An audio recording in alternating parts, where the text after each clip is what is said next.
Hello, everyone. Welcome to my talk on our paper, The Long Way to Deforestation. So the basic idea for deforestation or fusion is that it's a program transformation to remove intermediate data structures, which are often created, allocated, and consumed immediately to glue smaller programs together. Let's take a look at this example, which computes the sum of integers from 0 to n. First, we have this enum function, which will create a list from n to 0. Then we have this sum function, which sums all the elements of a given input list. These two are library functions, so that user can just write this one line of code, which computes the result. However, notice that just to compute the result, an intermediate list needs to be created by enum of n, and then consumed immediately by sum. So this is also, although this one line of code is elegant, concise, and modular, it is less efficient. Of course, we can manually write a new recursive function, let's call it sumenum, which computes the results directly without any intermediate list. However, this is less modular and can get more error-prone when our program gets larger. In this talk, I'm going to introduce you a practical way of doing this automatically. For some backgrounds, the problem of deforestation has been studied since 80s. And first, we have unfold and fold approaches. They are very powerful, and they can work on general programs. However, they tend to output large programs, and it takes very long time to compile. They are complex and heavyweight. So we found them to have limited practicality, and no industrial strength compiler currently deploys these methods. Then we have shortcut deforestation. So they are lightweight and practical. However, they only work for specific combinators, and they're not fully automated because the rules need to be provided the syntactic rules need to be provided, and they only work for call-by-need programs. We found that the build and fold R shortcut deforestation methods implemented in GHC gives us 6.5 speedup. Now, for our approach, which we call Lumberhack, it is general and it is practical. It is also lightweight but powerful. We found that it gives us 8.2 speedup in our ported nofib benchmark suite ported to OCaml. So how does Lumberhack achieve this? It uses a novel type inference and elaboration technique to program optimization.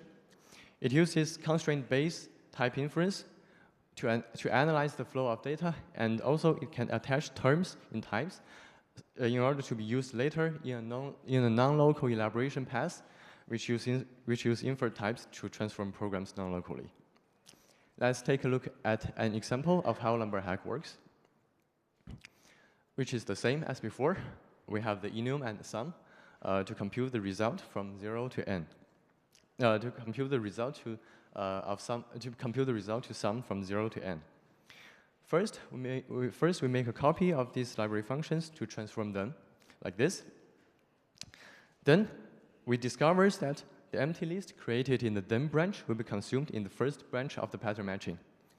Similarly, the non-empty list created in the else branch will be consumed in the second branch of the pattern matching. Now, we discover that the computation corresponds to these two branches are 0 and this. Now, Lumberhack imports the computation from the places from the consumer to the producers like this. In this slice, notice that the computation here is imported in the then branch. So instead of allocating an empty list, now we just directly compute 0. And in the else branch, we import this computation to the else branch and bind the matching variables using light bindings. And for the pattern matching now, it is just the scrutiny itself, because the computation performed by the pattern matching is now all moved to the places where the producers are located.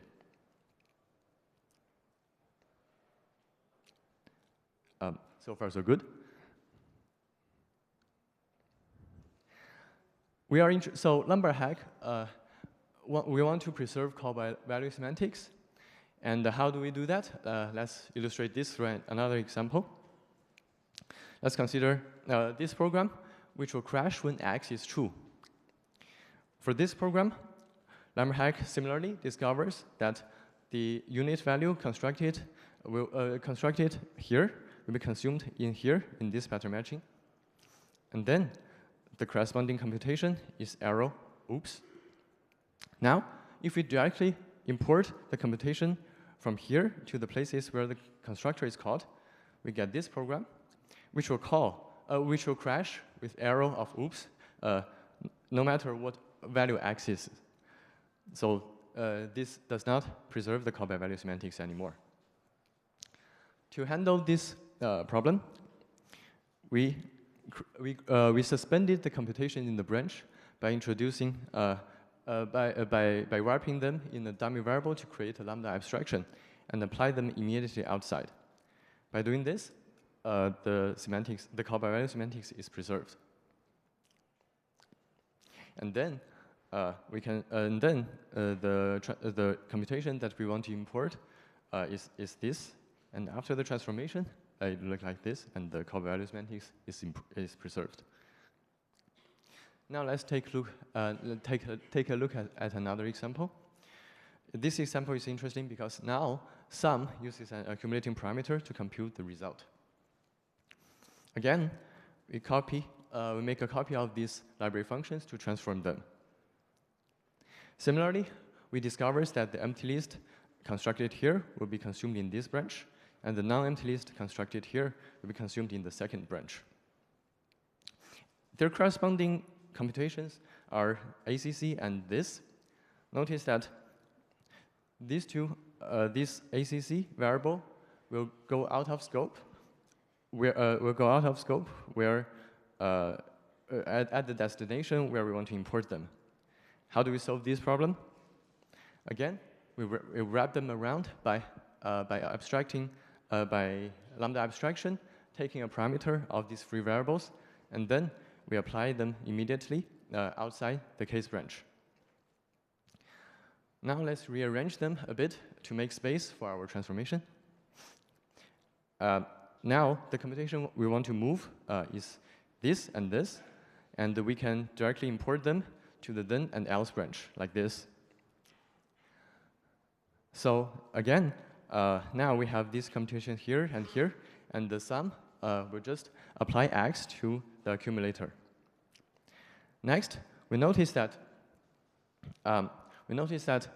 these two lambda abstractions, they are one shot because enum of prime is always fully applied. So we can float out the lambda binders to the outer level, which looks like this. And after some simplification, we can get the optimized version, which is also tail recursive. Naturally, our transformation does not fuse everything away. There are some limiting patterns as listed here. Please refer to our paper for more details. Next, about the formalization, I will introduce it through this example. So here we have a consumer which consumes an option value, which is either sum of something or none. And the producer will produce that option value. So the inferred type for the parameter x of the consumer, we call it xs, looks like this. So this means that x will either be a sum of integer, and the corresponding computation is v plus 1, which is the term we attached in our types. Similarly, for none, the computation is n. And then for the producer, it is a function, and it takes a Boolean value and output, and the return value is something that we need to decide it later through the constraint solving process.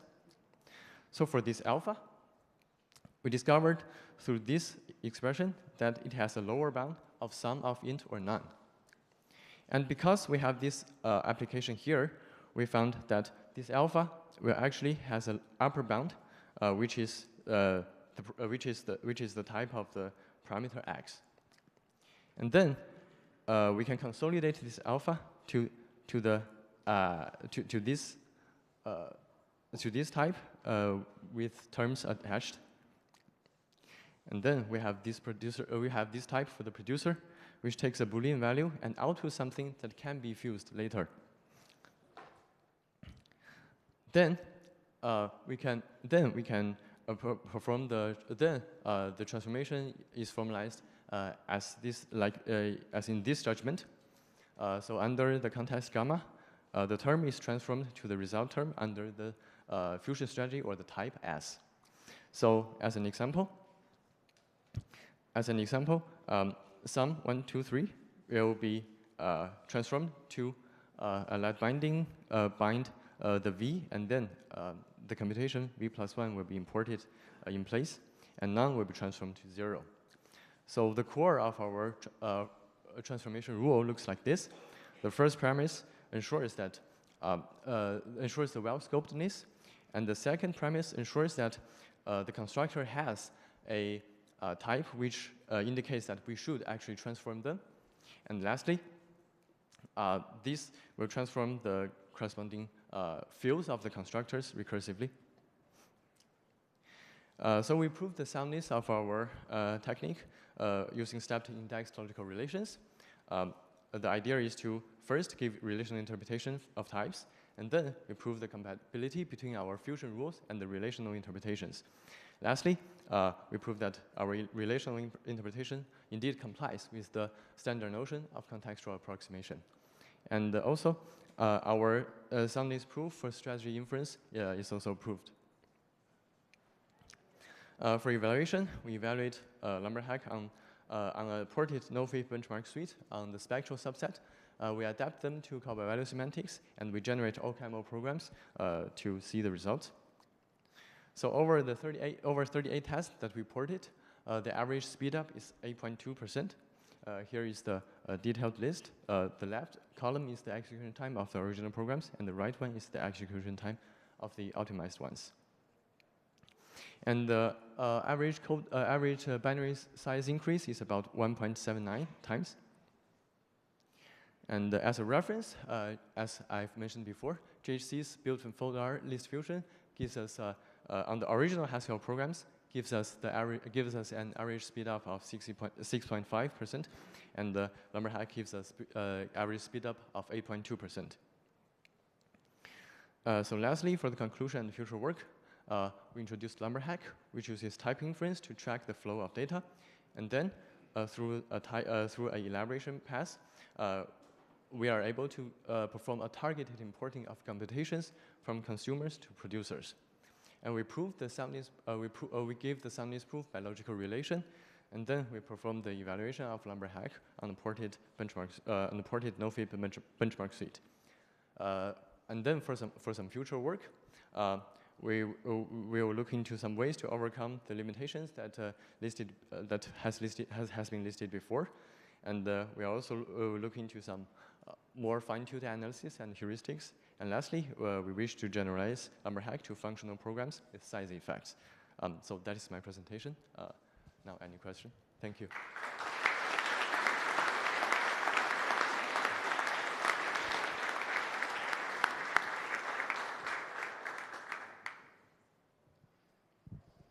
Hi, I'm Richard Eisenberg at Jane Street.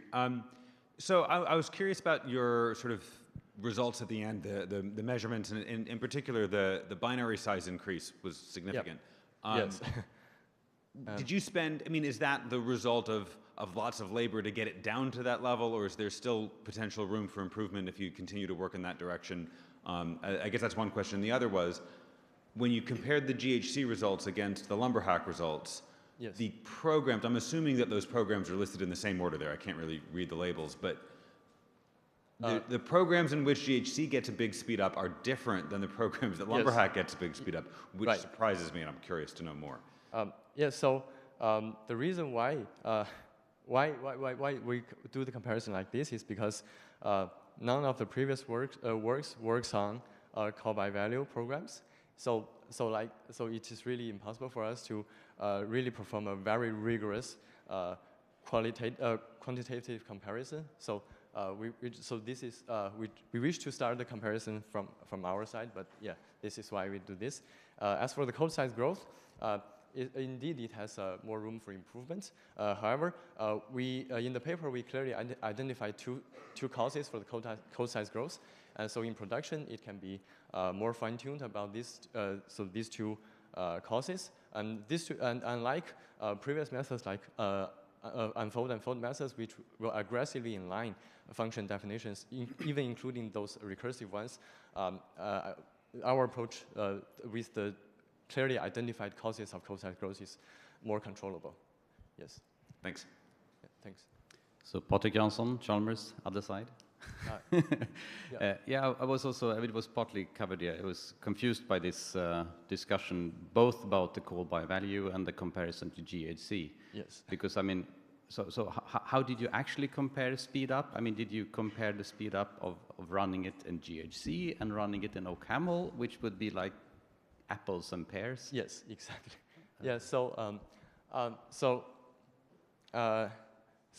we ported the nofib benchmark suite into call by value semantics, and we compare them. And indeed, these are now the same programs. Internally, they're running. But as I've mentioned before, the reason why we can only do this comparison like this is because there's no other previous approaches that can be evaluated on these benchmarks that also works on call by value programs. So that's why it is like this. But so in your comparison, you're looking at the OCaml runtime before and OCaml runtime after optimization, and then the other one, the GHC runtime before and after. Yeah. Yes, okay. For Haskell programs. They might explain some of the differences because, I mean, the green bars are also very different, I assume, in some cases. Yes. Yeah. The green bars themselves is like the green bars should be compared against the orange bars, but the comparison between the green bars, these are more like a comparison between apples and oranges. Okay. Okay, let's take one more quick question if the next speaker plugs in. Okay, John Hughes, Shalwich and Cubic. Yep. So you talked about preserving the behavior of call by value. You talked about ensuring that you didn't get extra effects. But I wonder, what if you fuse a function like take while with a producer that has some effects? With lazy deforestation, take while would discard part of the producer's output. But if you do that in a call by value language, you risk losing the effects of that part. Yes. So how do you deal with that? So this is actually one of our future work to extend our approach to functional programs with side effect. So indeed, currently we only preserve the termination, which means that if the original program terminates, the transform programs will terminate. But yeah, so that's what we have now. Great. Let's thank our speaker again. Thanks.